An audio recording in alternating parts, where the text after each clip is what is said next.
হাসিনার বিরুদ্ধে 17 ডিসেম্বরের মধ্যে তদন্ত প্রতিবেদন জমা দেওয়ার নির্দেশ ট্রাইব্যুনালের। গণহত্যার মামলায় হাজির করা হলো সাবেক মন্ত্রী, উপদেষ্টা সহ 13 জনকে।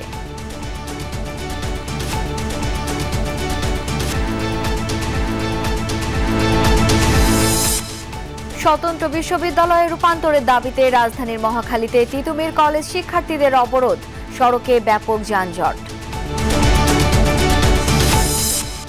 অন্তর্বর্তী সরকারের মেয়াদ হবে 4 বছরের কম, আল জাজিরাকে জানিয়েছেন প্রধান উপদেষ্টা। প্রয়োজনীয় সংস্কার শেষে দেয়া হবে গ্রহণযোগ্য নির্বাচন।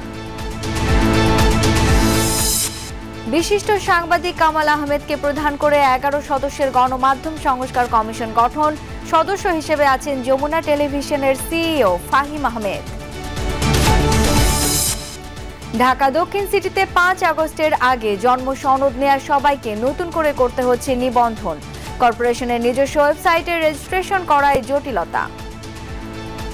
2 বার অলরেডি করেছি, এখন আবার নতুন করে আমাকে আবেদন করতে হচ্ছে। সার্টিফিকেটগুলি আমার এখানে শো করে না, আবেদন করলে পৌঁছে যায়, এখন পাইতেছি না। প্রাক্তন মেয়রের ইগোর কারণে এই সমস্যাটা হচ্ছে। উনি বেআইনিভাবে নিজে একটা সার্ভার খুলে শুরু করছে। এখন তো আমার মনে হয় ওনার ইনকোয়ারি হওয়া উচিত যে উনি ওই সিস্টেমের জন্য কত টাকা খরচ করছে, এই টাকা ওনার পকেট থেকে নেওয়া উচিত। রাঙামাটিতে দীর্ঘ শুভলং চ্যানেল পাড়ি দিলেন 26 সাঁতারু। কাপ্তাই হ্রদের স্বচ্ছ নীল জলরাশিতে অনন্য অভিজ্ঞতায় মুগ্ধতা।